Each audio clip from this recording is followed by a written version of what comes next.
Voici ma réponse. Je crains à participer à également mon salle Nzambe. Parce que j'étais en train de voir loin déjà. Que vieux côté moi je parle du prophète Denis, c'est pas seulement Nebino Batumsou de Belebota la Rai. Moi je parle du prophète Denis comme étant vieux Nanga à parler et puis beau-frère Nanga. Parce que maman Tina Lessi, c'est ma soeur. Là moi j'appuie. Mais le recevoir dans le sens où yo oyami serviteur de Dieu entre guillemets au fan de na plateau na yo pour abete la rabatuma solo ndenge nzemba fali zo cartonné ndenge zo sala na mitema ndenge nini zo bouger et mo so boteli misie voilà que ça na loketo ndenge na fanda na loketo ya fais très attention. Il faut faire très attention. Moi moto en alliance na nzambe keba na kopengwa na to keba na kobunga e pour oyebite alliance na nzambe. Tu penses que Dieu est content et les gens qui pensent que maman Tina, c'est une femme légère, il faut faire très attention. Hein. C'est une femme de caractère, une femme intelligente tout d'abord. Et puis, pour ceux qui ne connaissent pas bien, essayez un peu de vous renseigner. Maman Tina n'est pas issue d'une mauvaise famille. Aboutamina famille a Bobo Laté, parce que son père fut déjà député. Tongo Namboka Ol. Seuls les avertis ne vont comprendre Maramon Nazoloba. Naza contre Védéni les cités, Naza contre Moutouté. Mais mettez sa femme de côté. Ceux qui a divorcé, ceux qui ont bon auto, moi c'est divorcé. Et talibi sauté. Botika, moi c'est naïli banda, botika pe vie asala makamone ninga asala rambo. Monde des koningana pour la romona musala nzambe o lelo tozo benga vie Denis façon ninge à s'exposer. O eloko nyonso ezali bandil peza na suka na yango. Toyebakaye commissionnaire à Bassité. Au Meki kozonga un peu moi sima, ben pacte au via sala. Ben pacte au via sala, ben pacte ya bagiti. Oui, je confirme même impact sur l'internet, impact sur salité. Impact sur salité, et diminuer même personnalité naïe. Ils ont que Mouto a tondi ça va 20 mais Mouto a tondi ça va martyr, Mouto a tondi ça va parler du peuple. Est-ce que impact sur un canal ou le kokani? Il y a Kaleza qui nzamba za qui naïe, a otamona nzamba za ko yoka mungo na nzamba. Mais le lokota la Moutou munene bo amitiki à s'exposer kokota na kata bosoto.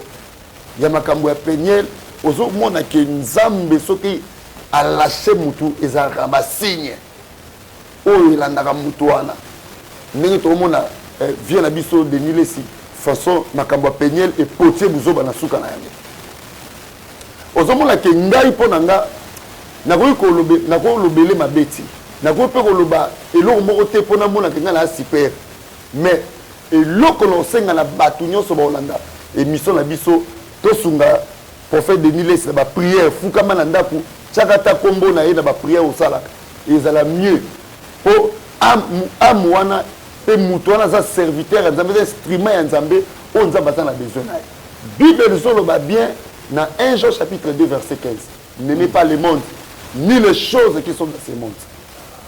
Si quelqu'un aime le monde, l'amour de Dieu n'est pas à lui. Donc vieux Denis Lesi ami kotisi na mokili abosani objectif o nzamba benga kaye kwa sala na mokili.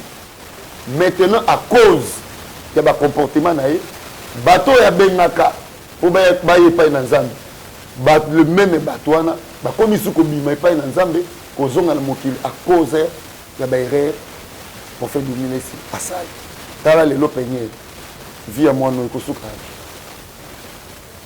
na lobaka ngo bien plusieurs fois ndeko na biso penyel aza ser moko il faut aller dans la délivrance na mona via penyel papa ale nazo ko saote ser wana aza posséder l'espace sirène c'est quoi bakisi yango na biloko mususu bakisa mikati naye komona mutu a s'exposer za bolumu na mitika ba mone monda tu bien loko nini eza na kati.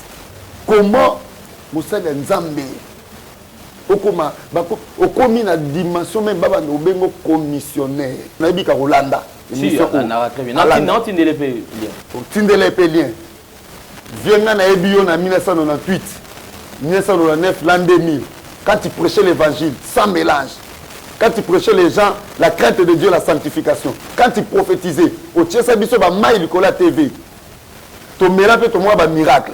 Mais ce n'est pas aujourd'hui, image aux autres, c'est cause au Bimsalelo. Image au Bimsalelo, et ça, image à Bonzambeti. Au comme aussi, quand Nzambe, il y a le coup, faut ça pembe.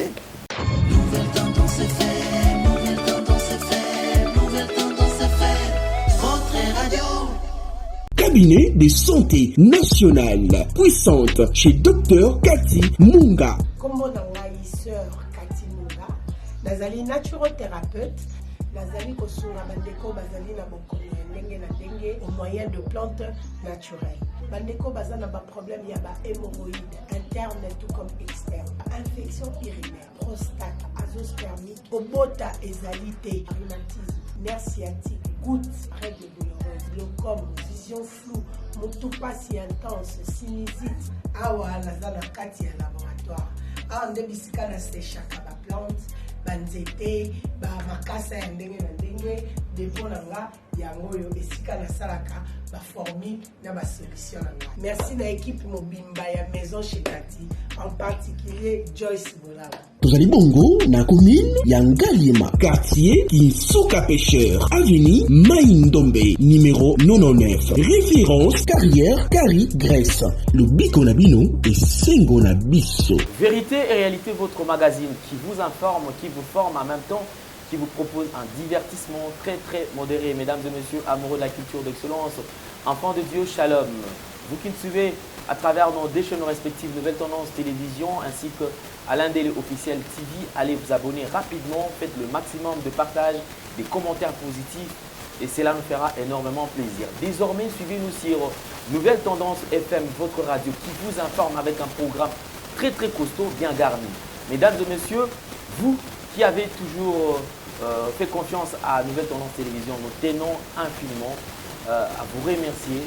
Moi et toute mon équipe, nous vous disons un grand merci. Donc vraiment de tout cœur, merci beaucoup. Et nous vous présentons nos vœux le meilleur. L'année 2021, c'était une année, c'est vrai, il y a eu beaucoup d'épreuves pour certains. Et c'était aussi une année d'excellence pour certains aussi. Sinon, pour ceux qui n'ont pas reçu, ceux qui ont trébuché l'année 2021, restez fermes. Faites confiance à notre Seigneur et Sauveur Jésus-Christ de Nazareth. C'est celui qui n'est failli jamais. Certainement, comme il ne nous a pas ôté ce souffle de vie, certainement, il a encore un projet avec nous. Alors ne baissons pas les bras, travaillons dur et continuons à le faire confiance parce qu'en 2022, ça sera autre chose. Moi, je sais que ça va marcher, alors restez confiants. Faites confiance à Dieu, il ne va jamais nous trahir. Nous allons prendre le tout premier élément de ces grands magazines. C'est la Fondation Dé le Cœur de la Nation ainsi que l'orphelinat Famille du Cœur Christ Rédempteur. À travers cette opération, soutenir orphelin Moko, soutenir orphelin Kangisaï. Toi qui as à manger, à boire, pense à ceux-là qui manquent, de quoi se vêtir, de quoi mettre sous la dent. Et le Dieu des orphelins ne restera pas calme, il ne restera pas indifférent, il se souviendra de vous et il va bénir. Alors bénissons ces enfants. Les numéros sont affichés là, comme je vous ai toujours dit. Et parce que déjà du côté de l'Europe, nous avons Maman Marie qui dirige la fondation ainsi que l'orphelinat, Maman Marie N5 du côté Liège et moi, votre humble serviteur Alain Délé ici au Congo. Je suis là pour voilà, contactez-nous et nous allons très bien échanger. Merci beaucoup. Comme je vous ai toujours dit, si nous parlons le même langage que Gédéon qui a la prise de vue, Jonah à la réalisation, Jordan Page également qui a la réalisation et bon rétablissement à Sarif Balali, notre qui est un peu souffrant. Nous allons suivre et on se retrouve juste après.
Shalom, c'est Papa Moïse prophète. Il y a église Hosanna. Na yeko pesa bino message lelo pour ba oyo bazala ba blocage, ba limitation, ba mari de nuit, ba esprit de mort, ba maladie oyo et si la kate. Mais mingi nazana besoin ya ba oyo ba tambola partout. Oyo ba luka ba délivrance, oyo ba mata kutu ba vio pour na luka ba délivrance et simbate. Nazana besoin na bino boya pobo bika po ite ngonga na bino ekoki. Awa ba benga ngo terminus. Awa ndezali sika ba démonio surtout basukaka. Moto moko na ya ate azwa délivrance ka bikate na le salamate. Bangonio surtout babika. Avant kutu boya bo fukama, bo senga Saint-Esprit ala kisabino soki Papa Moïse azali ya ye ou bien ya yete a ko répondre bino tout de suite. Bokota na YouTube, bobeta Papa Moïse Prophète TV. Boko mona ba témoignage ya ba belé oyo babika déjà oyo basala. Na kumisi nzambe ya Hosanna, na kumisi nzambe Papa Moïse kwa bikisinga na malade estomac. Na banda ko souffrir mingi na estomac. Ezaki soke kanginga na zolala te, ezo sala pasi tina mukongo moto ezo bimanga ikolia madesu pasi, babilo musuko lia ngo très difficile. Depuis Papa Moïse abondela pona ngai na zwa kimia. Nzambe ya Papa Moïse asayelinga minene abikisinga na estomac, na melaka lisu pantomètre te na bwaka ba pantomètre. Merci Jésus, Nzamba Pambola Papa Moïse. Shalom, shalom, shalom peuple de Dieu. J'avais beaucoup de difficultés dans ma vie. Nazaki Moutaba Régé. Un peu partout là, au besoin contrat, au vieux Moussala, après quelques temps, Kakaboye, Mkolo compagnie Yini au Kabou, sans raison valable. D'ailleurs, au Koutanana prophète Moïse, le prophète Moïse est un homme de Dieu. Aza homme de Dieu, tout ça va aventure. Aza vraiment Moussa Lienzambe. L'homme de Dieu a prié pour moi. J'avais des masques. Ma masque a régé. Et depuis que l'homme de Dieu a prié pour moi, je vous dis, tout a changé dans ma vie. Tout a changé dans ma vie. A changé Nyonsor. Nzambe a fumé la porte. Mon prophète Moïse, que Dieu te bénisse. Depuis 2012, ils ont locaté. Docteur Baibisanga ekoko yokati ke na deux rendez-vous dans l'hôpital ya minene Baibisanga ekoko yokati moyen pe basala opération pe ezati en tout cas na vanditi lelo na yoka na ngai te na lito na nga gauche Mwana na yo komo na nani na yoka lobi mwana na nga kombo mwana na nga liboso kombo na nani Marcel nazoka na kangika lito yo kaka nazoka na oyo banda koyoka te ça veut dire que la yoki zambe ya ngai oh na pusi ku téléphone musika prophète my god nazozela bino nyonso tout dans moto. Merci beaucoup. Alors, nos voeux le maire encore une fois de plus à Monvier, donc l'ingénieur de banque Monvier Gauthier Mascotte, hein, l'homme idéal, en tout cas, meilleur vœu. Chouchouna Tatila. Alors, je crois que nous allons recevoir sur ce plateau notre invité. C'est un habitué de ces plateaux, c'est quelqu'un que vous connaissez très bien. C'est un serviteur de Dieu qui garde un Dieu, un véritable Dieu, le Dieu authentique. Alors nous parlons du véritable Dieu. Alors ceux-là qui n'ont pas fléchi, ceux-là qui se sont dit, malgré tout ce qu'il y a, malgré tout ce qui se passe, malgré ces désespoirs, malgré tous ces problèmes, des désastres que nous traversons dans l'église de Jésus-Christ de Nazareth, et ils se sont dit, nous restons et nous respectons notre Dieu. C'est un évangéliste c'est Michel Ekouchou, qui n'est plus à présenter d'ailleurs. Donc, Yende Touzana na plateau Nabisto. Homme de Dieu, bonjour et bienvenue. Bonjour, papa Alain. Meilleur vœu, bonne année. Bonne année à vous, bonne année à abonné notre nouvelle tendance télévision. Bonne année à la sœur Nanga, Tico et Tico, à Lyon, à Villeurbanne. Bonne année à la petite sœur Nanga, Nancy et Tico, à Suisse, à Lugano, dans ma banque. Avant, amen. Et puis, merci beaucoup. Amen. C'est une manière assez particulière parce que vous savez, ils ont libota de temps à autre. Oui. Et ça la fait bien, moi, dédicace, moi, Liban et ça la. Et surtout la fin de l'année. Et surtout la fin de l'année. Alors, ça vaut quand même la peine. Merci beaucoup. Sinon, évangéliste de tout cœur. Donc, vraiment, j'ai tenu à vous remercier.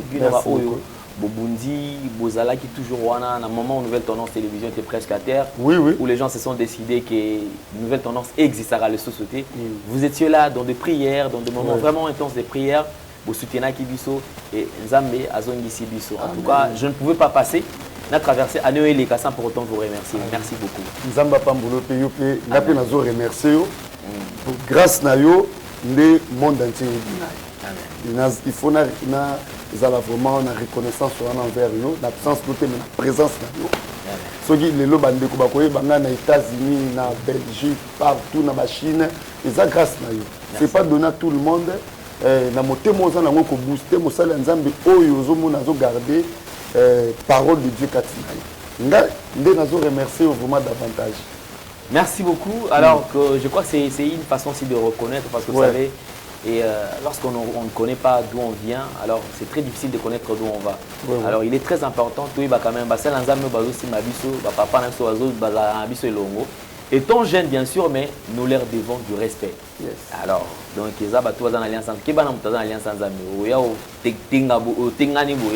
puis ça crée des ennuis. Merci beaucoup. Je crois qu'aujourd'hui, tu comme à la fin de l'année. Année 2021. Une année très très secouée.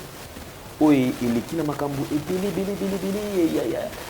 pandémie, et du coup, ça dure et ça lie arrêt brisque et bouleversé peu mon kilimba la moko. Donc la manière de voir les choses, la manière de faire les choses, sur tout le plan, à plein de applicabilité, tout le monde qui m'a échangé. Enfin, Zama Bombe Bisso, à Komissi Bisso, Nasuka, il y a Aner. Un mot, Naba Nanzambe Nyon surtout. Malgré les difficultés, malgré les problèmes, mais ils n'ont pas abandonné la foi. Bango Albigara, c'est Jésus-Christ de Nazareth ou rien. Tous en ayant ce message, mais tous à la naïkaka. Message ni relancer na bango nyonso ba otala. Bon, message na relancer na ba Nzambe. Comment on a date ya le 31, ils a grâce à Nzambe. Ils a grâce à Nzambe. Bible nous dit dans Michée chapitre 4 verset 5. Ceux qui bat peuple monsieur se kotambola moko na banzambe na bango mais yonanga to kotambola na kombo ya le Dieu tout puissant Jésus-Christ de Nazareth. Kobanda 1er janvier 2021 ti lelo le 31 quand on a zomona bande ko nzamba bateli malgré mi peuple. Diable a changé forme. Il y a des maladies yo moko ebi comment monde ndenge zaki basculer ba oyo bazaki na nzambe te mingi bakufi. Mingi ba memami. Mais ndeko azola nanga lelo so azo se retrouver vivant vivante et ça grâce à Nzambe. Parce que Nzambe ndaza lelo ya suka la vie à mutu. Amen. Ata monde bato bazo na ko bouger mokili ya Nzambe. Mais bazo bossa na ke Nzambe asini mokili wana na loboko na ye. Nzambe aza na capacité ya ko arrêter même mokili ekufa lelo. Mais quand Nzambe azo sala ngote ezola que Dieu est toujours là en colère. Ma soeur, mon frère, ndeko zolanda biso date ya lelo interpellé yo. Nzambe dasali yo grâce au moment fin de l'année o. Pe Nzambe azotalisa ke 2022 tokokota yango en bonté. Tokokota 2022 et ça pour s'annoncer il y aura de grandes choses au Nzamba osala. Je valide au nom de Jésus. Et Nzamba ko renverser pe makambu o ba complot mondial mingi ko za renverser na 2022. Et puis Nzamba ko kitsa trône 2022 et ça année où Nzamba ko kitsa trône dans le monde. Même le mabota.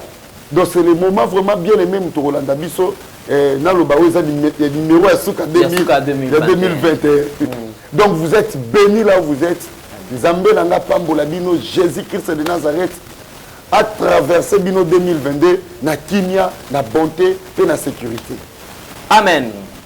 Merci beaucoup, nous sommes bénis par ces messages. Alors, Nalingi, je crois le tout dernier point au virage Yasuka 2021 pour tout à 2022. Ils allaient au Tozomo, on a un scandale. Oui. Mais quelque part, désastre Oyo, ça commence à faire un peu mal de trop. Gédéon, je crois que vous allez plus aux Ouanga. Gros plan pour nous, mais un peu que Sunga Bandeko et Belé. Comme je le fais au début, alors je voudrais encore ouvrir cette brèche pour permettre à Bandeko Belé qu'on réfléchisse ensemble et puis faisons la part des choses. Vous savez, lorsque prophète Denis Lessi, je garde encore ce nom de prophète, Denis Lessi, Abanda Internet. Je crois beaucoup m'ont posé la question, pourquoi est-ce que tu ne reçois pas Denis Lessi? Voici ma réponse. Je crains à participer à également mon salle Nzambe. Parce que je suis en train de voir loin déjà. Les vieux côtés moi je parle du prophète Denis Lessi, pas seulement Nebino Batumsu de Belebota la.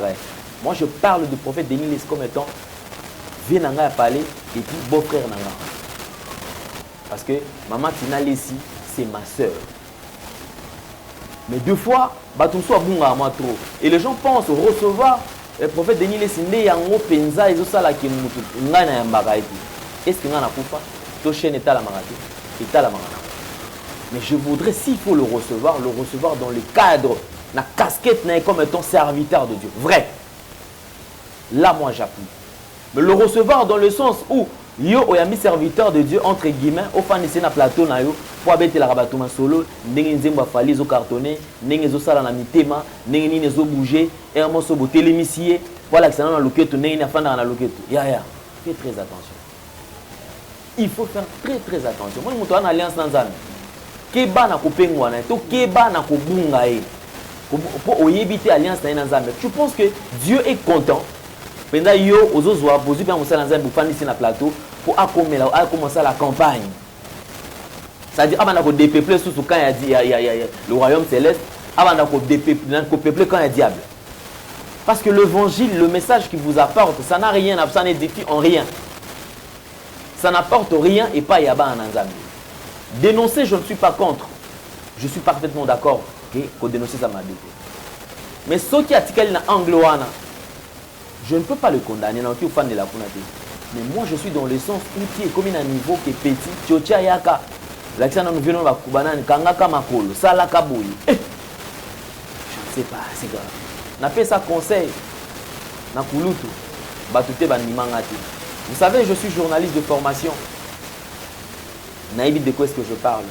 La plupart des chroniqueurs, on a bien un journaliste, la plupart des chroniqueurs, au bazo les Kawana, ne respectant pas l'éthique et la déontologie journalistique. Au bazo les bazo vie, pendant un plateau, tout ça parce que ce sont eux qui apportent la matière. On est pas dans la matière. Véobi Mikolo, mon tout tel la tenga mai suko betier et kotala. Véobi kutunani tel la mise album, ce qui tu yo kotiango, les biso qui écopé ça yo. La célébrité et l'engi a vu, j'ai pas mes mains. Mais je me pose la question de femmes sur Via Bosanaka. Place à outils. Succès au salle internet, c'est ça ou à salatin. Ou à Denis Lessi, à Mio, Nzondo. Et à succès haut, ou à succès à Mouké Makasi. Et je ne pense pas, ceux qui tournent au bétal solo en termes d'argent, je ne pense pas que le temps où Denis Lessi a passé sur Koyo et sommet la parcelle dans ma campagne. Je ne pense pas que sommet la parcelle dans ma campagne, non. Alors c'est là, ça prouve que ils ont un moins éphémère, ils ont un succès moko, il y a tant manqué. Ils ont peut-être un peu mais ils ne gagnent rien de grave dans tout ça. Par rapport à Oyakalaona, à Somba Mapango, à Salaba Folie, à Ningisa Kisasa Oyo, à Tambola. Je pose la question dans la Bible, il y a certes de ces serviteurs de Dieu. Tout un exemple à David. Lorsqu'il a remarqué que non, j'ai péché. Parce que la Bible nous dit qu'il y a une seule chose qui nous sépare de Dieu, c'est le péché. Tant qu'on dit que nous, il a coûté déjà, barrière et côté entre les gens. Qu'est-ce qu'il faut faire? Je dois réparer. Repentance, je me pose la question, qu'est-ce qui fait que mon tomoni que nous a trébuché na ko inanga déjà au lieu de la repentance, on continuer na yo kaka. On patauger na kati ya poto. Le loko Marambasoni, vous savez une vidéo dans les vidéos moko bandeko Barigo que je salue en passant, na condamné bangote. Toyo kana bino vidéo na mo extrait na Barigo qui se permet de dire que non. Oui, collègue Nabiso commissionnaire Moutou Alia Kimbongo, il y a Peniel. Collègue Nabango Nani, Denis Lessi. Denis Lessi n'est pas Kimbongo, il y a Bango Ebaki, Naoma Sola Peniel, numéro Peniel, Bazoa qui est pas naïe, il y a Mouta Sala qui pond, il y a Mouta Teka qui est et pas Jackpot. Pour ceux qui ne connaissent pas Jackpot, Bisso va voir quand on a bana cité vers Temamou, Babo, que Betali Solo et Jackpot. Pour un enfant d'apprendre à Betali Solo n'a été. Ngana Ebi. Mais ça m'étonne. Pourquoi Kombo ne c'est parce que lui-même il a accepté Yagokende vers Bango. Mon moto va respecter de loin. Lorsque va s'approcher, va montrer que non, ça va délire ensemble, va bavure à côté d'un terrain à bango, un terrain où on ne pouvait pas entendre, on ne pouvait pas croire qu'il y a aucun cocota. Du coup, Malamo est là tissé ce poto. Et aujourd'hui, à ta vie, le que non, t'es, n'a pas tourné bien maman down. Et ma belle serviteur de Dieu et bello mon amour azo qui n'a pas bateau c'est quand même. Approchez les bossola na et que non ya nzelo qui ya ngote. Je ne pense pas que les lots Denis les simutumo aye koko na ninga kinya aye aluka sola na e a aider imsa oboya. Alors qui ne connaît ma conseil ba yo kaka so pratique comment c'est comme volontaire. Mato ils apprennent à koyo. Mais pratique et comment est-ce que volonté à monter mon corps. Le lot commis, c'est sur la toile maintenant. Et commis, ôté, divorce. La femme de Denis Lessi a aussi un divorce. La femme de Denis Lessi a aussi raté AVC. Pour la nini, parce que mon bal la femme a aussi pélaté. Et les gens qui pensent que maman Tina, c'est une femme légère, il faut faire très attention. Hein. C'est une femme de caractère, une femme intelligente tout d'abord. Et puis, pour ceux qui ne connaissent pas bien, essayez un peu de vous renseigner. Maman Tina Lessi n'est pas issue d'une mauvaise famille. Aboutamina famille à Bobo Lati, parce que son père fut déjà député Tongo Namboka Ol. Donc sa famille est là, Marc Olivier Mouka, Bazali, Tansia, Bazali, Patrick Bali, Anabandeko Ebele. C'est une femme qui se respecte. Vous avez imaginé, vous avez une interview, vous sentez que vous avez affaire à une femme à un bagage. Et puis journaliste de formation. À ça la presse avec succès ça que tout le monde est la journaliste et moi bon non. Alors essayons un peu de recadrer nos tirs neto qui n'est nango. Comme internet j'ai toujours dit c'est ça le métier. Ne bande quoi même la kango. Ah yaka et pas nanga puto et couper ça. Bah il le sujet vient au travail sujet na bango et puis si vu c'est pelé. Mais ce que vous devez savoir le jour où au trébucher to okoinda zala sûr et certain kaka plateau ano leka kamutumsa olekela yo anane akotumba yo.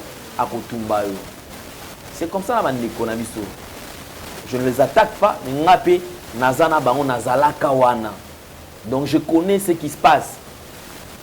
Via anekampe kutala la manière dont les choses évoluent. Tala ba page, ka ba page bande kokumisa yo que non ah vraiment ah oui, l'homme de pétage, ko pétage qui na ningi na sens ya mabe.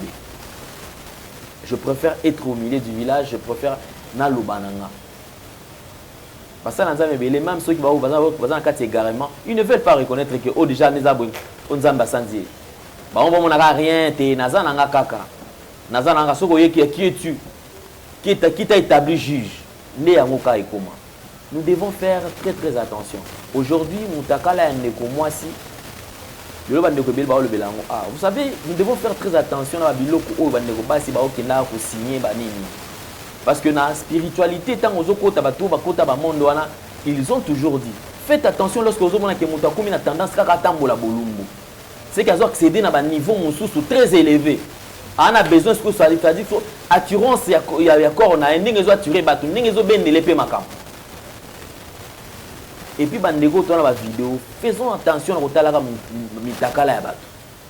Il faut faire très attention. Si vous avez mutumoko, vous avez assis dans la parole te keba. Si vous avez la vie à prière te keba. Il y a eu des gens qui possédé na femme de nuit, mari de nuit. Quand on regarde ma biloko, ceux qui ont la pamba, mari de nuit c'est ma biloko. Nous devons faire très attention. La Bible dit racheter les temps car les jours sont mauvais. Seuls les avertis ne vont comprendre Maramon Nazoloba. Naza contre Védéni les cités, Naza contre Moutouté. Mais Bandegotan Bossa Makambo, mettez sa femme de côté. Marambo ceux qui a divorce, ceux qui ont bon auto, moi c'est un divorce. Et Talibi sauté, Botika, moi c'est Naïli, Banda, Botika P, vie à Sala Makambo, Ninga Sala Rambo. Ça n'honore pas et ça la fait bien. Pensez-vous que sa femme, ce que vous avez les autres tribuchas, qui n'est pas véritable, moi c'est enfant. À moins qu'elle a la moitié de mon beau, elle a y réfléchi. Mais la moitié de l'olengé naïe, ou elle a peine la moitié de mon beau, elle a focalisé à Fanda. Il faut faire très attention. Merci beaucoup pour la brèche on a fongoli. Na okanga on kala mingi. Il faut na zona no intervention on ya Moussal Nazambe na makambo après les tozonga. Évangéliste Michel Ekoutou, na na fongola brèche pour na boyote balobisa basala na nzambe mabe na plateau ngamo ne mutu na banana koloba makambo ngamo et j'assume ce que je dis nazoloba na ndenge ya mabe te moi je ne dis ngamo tu na pesi na conseil. Merci beaucoup évangéliste, vous avez la parole. Papa le monde vraiment ça koninga monde za koninga na pour l'engomona musala nzambe o lelo tozobenga vie Denis façon ndenge à s'exposer o eloko nyonso ezali bandili peza na suka na yango toyebaka ye commissionnaire à basité omeki kozonga mpe mwa sima baimpact oyo via sala baimpact oyo via sala baimpact ya bagiti.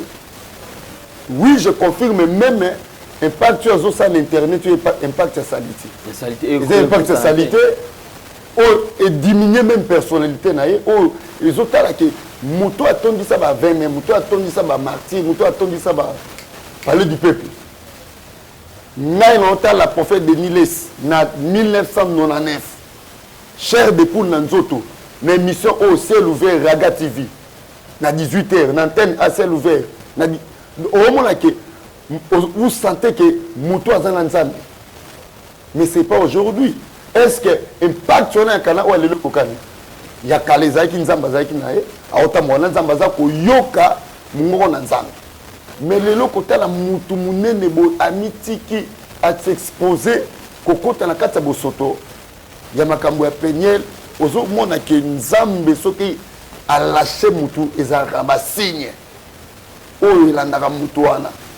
Ndenge tomona via na biso de Nilesi façon makambo penyel et potier buzoba na suka na yango. Ozomona ke ngai pona nga na ko lobele mabeti. Na ko pe ko loba eloko moko te pona mona ke nga na super. Mais eloko no senga na batu nyonso ba Holanda émission na biso to sunga prophète de Nilesi ba prière fukama na ndaku chakata kombo na ye na ba prière au salaka. Ezala mieux. Po amwana pe mutwana za serviteur nzambe instrument ya nzambe on nzamba za na besoin na. Moi ça me fait très mal, ça me fait très mal. Tant on mona boy, nota la par rapport à na la nzambe to suka lokola ba père na biso boyeti. To suka boyeti, ça fait très mal. Siko na mukola suka na nyonso sala ki pona nzambe. Okata ba pongi côté ya batu na TV, okata ba pongi pona côté ya batu na ba radio. Après nzamba lo banayo na ebiote. Pour nini à cause ya gloire na moki. Bible nous le ba bien dans 1 Jean chapitre 2 verset 15. N'aimez pas le monde ni les choses qui sont dans ce monde. Si quelqu'un aime le monde, l'amour de Dieu n'est pas à lui. Donc vient de Nilesi ami kotisi na mokili abosani objectif au nzamba benga kaye kwa sala na mokili.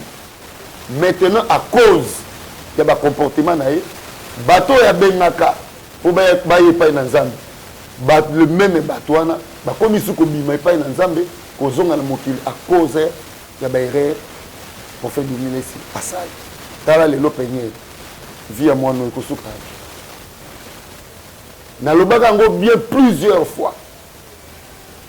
Ndeko na biso penyel aza ser moko il faut aller à la délivrance. Na mona via penyel papa ale nazo ko saote ser wana aza posséder n'est-ce pas sirène. C'est quoi bakisi yango na biloko mususu bakisa mikati naye. Comment la mutu a s'exposer à bolumu na mitika ba moni monde. Tu bien loko nini za na kati. Et loko nini sa mi na kati mutu asala ke mutu a longola soni abana ko s'exposer. Et puis yo mosala nzambe prophète de Nilesi. Ozo mona makambo bongo pe olobi ngayo nde naza nani commissionnaire. Moi si yo mutu no a besoin ya penyel ayepalanga papa ya lève vous imaginez comment un homme de Dieu a combattu le niveau wana. Mais en fait le surtout landa quand même quelques temps analyser quelques propos hein. Oui. J'ai l'impression parce que j'ai l'impression que les diables en a besoin à commissaire de Nilesi Nasuka. Mais diable va collaborer surtout à ça là peut-être comme étant diable a foutre ça ici koyo tant peut-être à nyoko là. Oui. Parce que kolani sama na malobala c'est comme si yango diable là na malobana. Oui. Mutu nyonso tout nga inde papa na ye mutu nyonso a besoin penuel ce qui kobalisa et donc moto fa l'équipe nanga nga fa checker nanu et après alors bandeko barigo je crois na vidéo to proposer awa bango balobi yango pe clair bango bakendaki bazwaki muntu apesa bango numéro ezali ye moko Deniles bakutana na Rotana komi wana na ndenge bazwaki bakabelaki na $100 bon que pas mettre bon ça va tout kutana na hôtel du fleuve ne place jackpot azalaki voilà des places ba comment sur place wana bango ba se plaindre ba lobi mais oh biso toyokana ki bien collègue notre commissionnaire alobaki ceux qui to bazui to bunda so bazo ata 2000 so bazui 2000 na 2000 on a okate la biso ata 5 fait to 800 mais vieux a komi kuna a roulé biso jackpot a payé 1800 après ça il a mis 500 ya bi ah talaka baba ki c'est komi 1800 mais na 1800 na a ebisi bakolo kop alobi mutu apese moi bike ba petit na nga baye bateke yo pesi nga bon potala nga ifuna futela ba petit chiki ba nini tout ça donc a roulé bango pona bango tango makamsuko pété alobi ah eza kop to sali et simbité so eza biso to ina kati to nga to za la ba responsable mais le kola biso to lia kité na kati donc il est tato le bakaka vérité mutu sali commission mutu ateka ki ye Deniles. Et aujourd'hui, à suivre aussi le propos, il y a des c'est vrai que c'est ils ont ma propreté, mais on n'a pas le choix. Non, vérité. Télévision, Zali, radio, T, ils ont à propos, on a bisoté.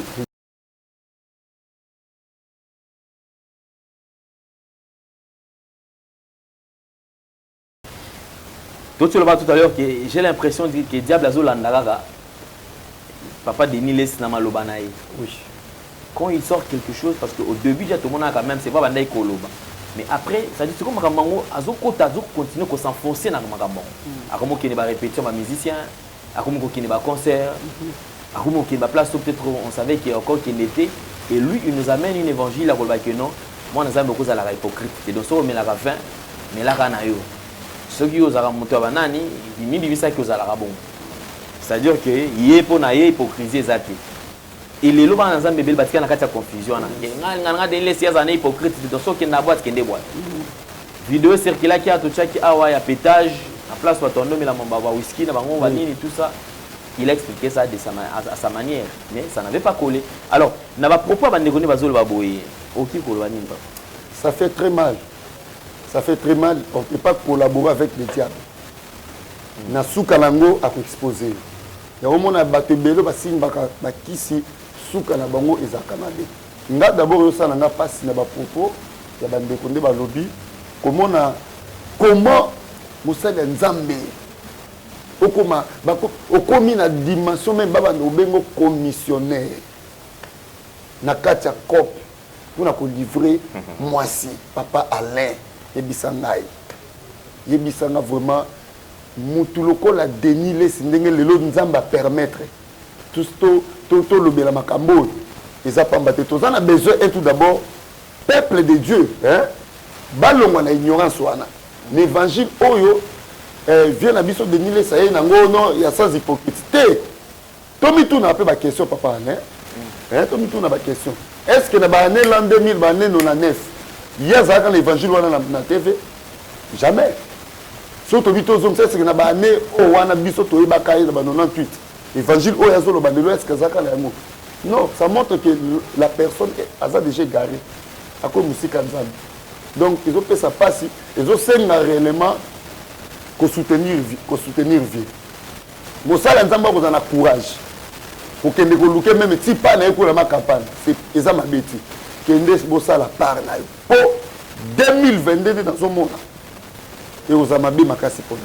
maintenant banjo sani banjo kita internet eza le rôle la mutozo tonga église la prophétie batu bayaka ebele après simanango batu basaka nini bakendaka réseau au internet ekomatisa bomoni azui boostage na net mais kaka net o diable peka le roi baza ba hauteur makambo basay nini ekitisi suka nango yango ça fait très mal comment on a nyonso elekani na vie na ye mais loko ngala webisa prophète Deniles ata kolanda biso na yebika kolanda si on a très bien non tindele pe lien tindele pe lien vienga na yebi yo na 1998 1999, l'an 2000, quand il prêchait l'évangile, sans mélange, quand il prêchait les gens, la crainte de Dieu, la sanctification, quand il prophétisait, au Tchèsabiso, il y a TV, ton miracle, ton miracle. Mais ce n'est pas aujourd'hui, image aux causes bimsalelo. Image aux bimsalelo, et ça image à bonzambeti. Au comme aussi, quand il y a le coup, c'est le moment où ça perd de la famille, bana bazana besoin na yo, bana bakola, bana bakoli yo penol makasité. Battez la vie na yo, Bible le dit bien. La crainte de l'Éternel augmente les jours de l'homme sur la terre. Vous aurez réduire ba année na yo pour rien na sena monde. Parce que Nzamba ko bossa la nyonso oyo sala pona ye à cause ya ba siècle présent oyo mi côté ici et memio négalement. Merci. Merci beaucoup évangéliste, je crois un message na bande konyo surtout oyo babungi. Yes. Si ma makambo parce que certainement batu ebele ba komel biso. Tu sens que moutao tinde la olien n'a pas de regret. N'a pas de regret. Alors, Bandeko, surtout, on essaie quand même un taux récomporté. Yes. Message de côté ça. Bon, Nzambe a dit ça qui n'a pas en 2022 d'abord, ils ont année de récupération. Vous comprenez? Il y a des gens ébélés, où ils ont déjà garé, n'a continué à Makambo. Mais mission Nzambe a dit ça en 2022, ils ont récupération. Il y a des âmes où déjà diable a caillé, on doit les récupérer. Pour récupérer, on va zonga na bergerie Nzambe. Non seulement des âmes, ils appellent papa ou bien maman qui avait un canapé dans la biso. Abungi s'appelle Biloko Nzamba Pesai. Il y a des choses où Nzamba Pesai comme la bénédiction, mais quelque part, année aussi là, année ici, va se retrouver mais vite. C'est un message très fort Nzamba Pesai pour na banane ño so ba vous la brancher, vous la connecter na émission Oyo, révélation Oyo, année 2022, c'est année de récupération. Donc, tu dois récupérer tout ce qui était perdu dans la vie. Où ils ont pas molli, où ils ont fait ça, où ils ont fait vite, ils ont fait ça, Moussa les a katé, Mbongo les a kalisouté, ils ont vie de prière, mais tout ça, ils ont fait ça, au monde de la peau, na pesio, fonction et récupération. On doit récupérer tout ce qui était perdu. Même dans la Bible, on a fait ça même. Exemple, il y a 2 prostituées. Au bazaki na ndako babota même jour oya boti ba évoluer ka bomi balé na ndako de prostitution.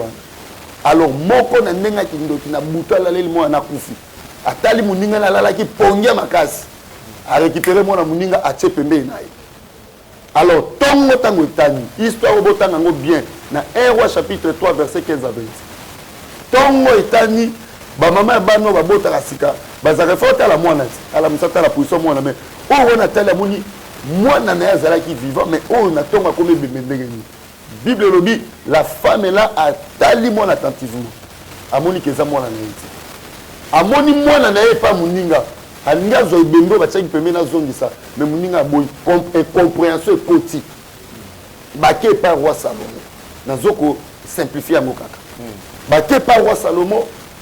Roi Salomon ayoki bango alobi bo la mwana aza na bomo OK abengi ba soda na eloko bino mi balé bozo la mwana zo o aza vivant bolobi o ebemba za muninga o aza vivant za mutu mususu bon o aza vivant faut to kabola en 2 parties comme ça yozo eteni muninga pas eteni siko kolo mwana sentir so ba kabola mwana ko sani akufa aoki pasa bisi roi Salomon habité tikela kaka mwana lokola weleli mwana azwana mona kataza la vivant et pas inaï. Roi Salomon Nzamba pesi discernement bien kono bénédiction za maman ou bazongi c'est là qui est moina. C'est ça. La femme a récupéré qui lui pamboline ou ezala qui volait pendant la nuit. Pendant la nuit quand nous dormons. Matthieu chapitre 13 verset 24 à 26. La Bible dit quand nous dormons l'ennemi vient s'aimer livré. Et ça, biloko maman amonaki yango ba semele eloko kufa. Mais le kola Nzamba temisaki roi Salomon l'époque wana a récupéré qui lui pas bolina. Mukomsu Jésus-Christ azote à lobby aujourd'hui je suis plus que le roi Salomon. Batambola ka partout pour bayoka nini sachez ça roi Salomon mais yeso lobby lelo naza plus que roi Salomon. Peut-être ndeko azola na ngai. Roi Salomon sa kufa. Mais aujourd'hui, Jésus-Christ est vivant. il est capable de te restituer. Nyonso oyo ba ennemi bayibaka pendant la nuit, pendant le sommet spirituel eklanda yo ekanga yo nde ba échange wana esalemaka yango nzambe abisaki nga ebele na bana nzambe baolanda biso bachange bango bavie yango 2022 nkande tobanda service oyo baza branché lelo babengi na téléphone to banzango to déclarer sous l'onction du Saint-Esprit et loko nyonso oyo bungisa na vie comme bénédiction, tu dois récupérer ça. Donc eza obligation 2022 année au 2021 yo moko yebi aussi sango mais vite mais ozaki mais vite tozaki na makambo nzamba pesa yo moi so na pe nzamba pesi bango nyonso mi balebana mais ye abomaki il pamboline ayibi ya muninga ndengo sisi année au mais vite ezolakisa que pendant 2021 bayibaki yo eloko ozaki na yango ozaki message ya makasi nzamba talisaki nga na osala yango dans tous les aspects. Na évangélisation, na vie bana na nzambe, de service à récupération et consalem. Et ça peut bitumba pour récupérer. Mais na que moteur vous la violente pour akubenga, to bon de la pona et puis to ko loba pona vie na ye, nyonso bayiba nzamba ko zongisela ye na moteur vous a seulement branché. Donc c'est ça. Merci beaucoup évangéliste, je crois qu'on va chuter. Avant de chuter comme d'habitude, je crois qu'on a quelques minutes, peut-être s'il faut prier pour les gens. Je vais prier seulement. Comme à la fin de l'année, parce que en tout cas, quand même, pas les cas qui n'ont plateau, attaque aux femmes au labisso. Alors, on va le faire d'une manière assez spéciale. En tout cas, meilleurs vœux, bonne année 2022 à vous qui nous suivez. Continuez à nous faire confiance. Faites des commentaires positifs. Effectivement. Faites des commentaires positifs, faites des likes et aussi partagez nos vidéos. Yes. Je vous ai toujours dit que ce que nous faisons, nous voulons quand même faire un service excellent. Amen. Tout fan on a pour la bavure. Et là où tu penses que ça n'a pas marché, les serviteurs de Dieu sont là. À travers le numéro, tu affiches à Bango, au contact pays, au solo linaï. Apprenons à faire confiance aux serviteurs de Dieu.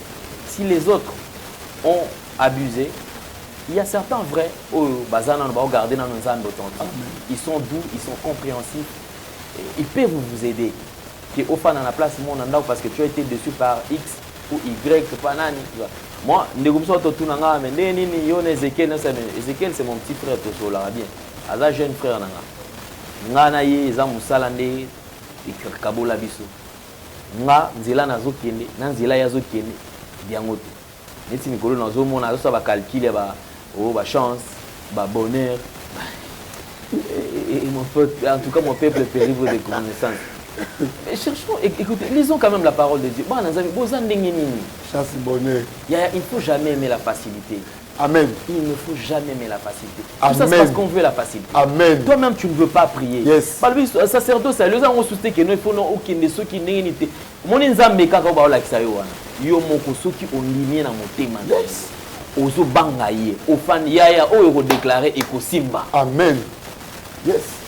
Yo lingi kaka do, ça dit que pasteur kaka aloba otepo ya za prophète alobaki. Natala ipa calcul ngo ya soloko otezwa L D nini yaya comme on Déborah isali nini na mangamba bunzambe. Ça n'a rien à voir. Rien à voir. Tout ça c'est rien. Nazotala tala ndeko msusu wana soki si arambo yo wana. Msusu wana ote ngolo nabité amonaki papa Shaba papa otokufo Shaba amonete général de Fao amonete pour cela na ba esprit on a solo l'esprit na ndeko amino eza okangama il faut ça l'offrande pour te délier dans l'esprit na makambo yo ça nous amène où? Tout ça on aura tout vu. Mais il on a sepela kaka parce que suite na ba on fin na ba on a eba ndenge yo ça. Ya monde pe sanga soit assurance na kimia. Tout ce qu'ils sont en train de faire mais ceux qui bango ata ba l'accident ta film na mukene ba osukela. Peut-être ba otikotika. Mais le kwanza me père boy pe ko la kisa bango ngo. Merci beaucoup, surtout. Homme de Dieu, quelques minutes. Message de réconfort. En tout cas, ils ont merci beaucoup. En tout cas, 2022, année à Sika. Ça, c'est la toute dernière émission. Na évangéliste pour la 2021. Yes. Merci beaucoup. Shalom, peuple de Dieu, meilleurs vœux. Nzambe Pambolabino, c'est votre serviteur évangéliste Miché Ekouchou. Bien aimé Nzamba et Bisinga 2022, c'est une année de récupération. Tu dois récupérer tout ce qui était perdu dans ta vie. Année comme Inasuka, ou Ebinengo Bandaki, année Oyo. Si le 31 décembre. Et loko nini Oyo Yobungisa. Aussi si année ndenge nini. Année esili. Mais nga na otuna yo aussi si na année na comment. Nzamba Bisinga za année de récupération. Toko bonde la pona ndeko nyonso. Oya yebi ke vie na ye. Il faut à récupérer l'eau comme on bungisa ya malamu. Donc ça la service on a pour naï. Bien le métier quand Nzambe a pambolo de kozola nanga. Bible robi bien na. Psaume 5 verset 11. Je te donnerai le pays de Cana comme héritage. Ozaki un héritage et l'eau qu'on Nzamba paie ça comme bénédiction. Ba enemi ba iba. Ba iba o lipamboli. Ba iba o mosala. Ba iba o mbongo. Ba iba o libala. Baïbo Babilo comme l'amour Zalaka na yango. Tu te retrouves aujourd'hui mais vide, bien aimé de Dieu. Kolobate que vie aux anangwa des volontés Nzambe. Et Sengelo se révolter. Ndenge Nzamba ebi Sengeza année de récupération. Ko bonde les ara pona ko récupérer sans audience. Sans to bonde là, sans négociation. To ko récupérer, to ko arracher ou ezali ya yope ezonge panayo. Si ka kolo so pambola bino bien aimé dans le Seigneur, on est avec un message Nzamba zo lobelanga. Alobi nanga kaka dès aujourd'hui. Le loi partir à minuit. Service on est bad. Ndeko benga to lobapo na vina yo, to récupérer parce que yo le kolo bunjo kokiti. Bible lobi confiez-vous à l'Éternel, vous serez affermis, mais à ses serviteurs vous réussirez. Mais quand Nzambe langa, Jésus-Christ de Nazareth, o Yeshua kate na mon esika moko te Yeshua akosala le miracle to saka 2022 bana na miracle to lobela yango bien aimé banda année na Nzambe banda année na Nzambe ozuta ko sambela te mais tango zolanda message oyo zala connecté banda année na Nzambe oyebi eloko ba yiba yo pe eloko za nango besoin o récupérer mokoka ko récupérer yango te alors message on Nzamba pesinga profiter kota na service Nzambe langa ko pambola bi na komi na suka ya message nanga bien aimé na pamboli prophète non na salué prophète Josué Kabengele vraiment Nzambe a pambola yo et si ka ozali ba meilleur vœu na pamboli équipe nyonso ya compagnie kinga ane mobimba staff nanga l'église na moni papa Feli na moni sœur Katimunga na moni berger Gilles Nzilandila na moni sœur Winnie Dinganga oazali notre caissière na moni vous êtes tellement nombreux na katia staff nanga vraiment beau pambwama en tout cas beau pambwama na yebi que 2022 Nzambe akopesa biso oyo to bungisaki to ko récupérer bala to ko récupérer ba vie de prière na biso to ko récupérer nyonso oyo to bungisa na komi na suka bien aimé profiter yo nano yamba Jésus-Christ était le quoi mo kondipe on bikisi na habiter sikani ozola nanga mais motema ni oyebi répétez si manangai Seigneur Jésus-Christ na fungoli motema na ngai na yambi olokwa mokodi pe mobikisi limbisa mabe na nga koma kombo na nga na livre de vie libela na libela na kombo Jésus-Christ amen okomi mwana na Nzambe osisi année oyambi Jésus-Christ okomi nouvelle créature sika kolo so pambola bino numéro na nga ezali plus 243 9 98 99 36 59 compte YouTube Nangezali évangéliste Ekuchu TV. Vous s'abonnez massivement au recours de ma programme de prière à ma casse et ça les makakuna. Vous s'abonnez na compte YouTube Nangezali tapez évangéliste Ekuchu TV. Na profil au monde na photo nanga bokende ko s'abonner. Au monde na kuna ba programme de prière à ma casse. Nzambe nanga pambola bino na pamboli papa Alendele na pamboli pena bota na ye bande konoso bazana caméra frère Jordan frère Jonathan bango tubo pambwama vraiment merci Nzambe langa apambola bino na déclarer na mutu nyonso oyo alandi mission oyo pe oyo azolanda prière oyo tika kolo Yesu amemo na 2022 na miracle amemo na 2022 na récupération apès en 2022 na posséder makolono enyata bisika o tikala ko nyatati récupérer libala récupérer mbongo, récupérer ba dossier na yo, récupérer santé na yo, récupérer bana mabota na yo, récupérer finance na yo, récupérer ba relation na yo. Au nom de Jésus-Christ, n'a déclaré miracle salema. Tika année 2022, au côté de la succès, au côté de la miracle et l'élévation. Puis au témoigner Nzambe, quand on est bandé année au côté de la maladie, au nom de Jésus-Christ, Nzambe Langai, Amemayo Mosika, vie de prière no ezonga, oyo bungisaki, Nzambe Langa zongi selayo, na kombo na Yesu Masia. Amen. Bye bye.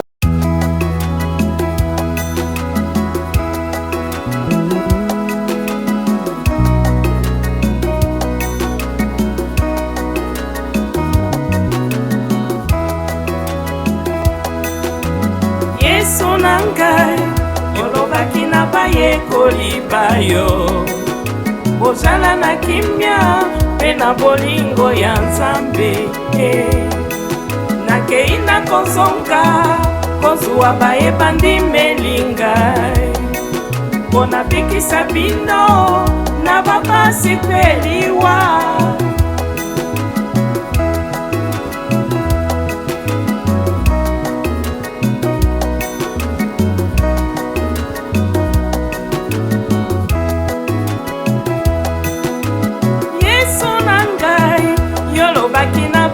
Kolibayo, bozala na kimia, pe na bolingo ya Nzambe.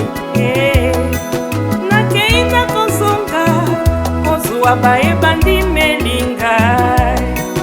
Bona bikisa bino, na babasi peliwa.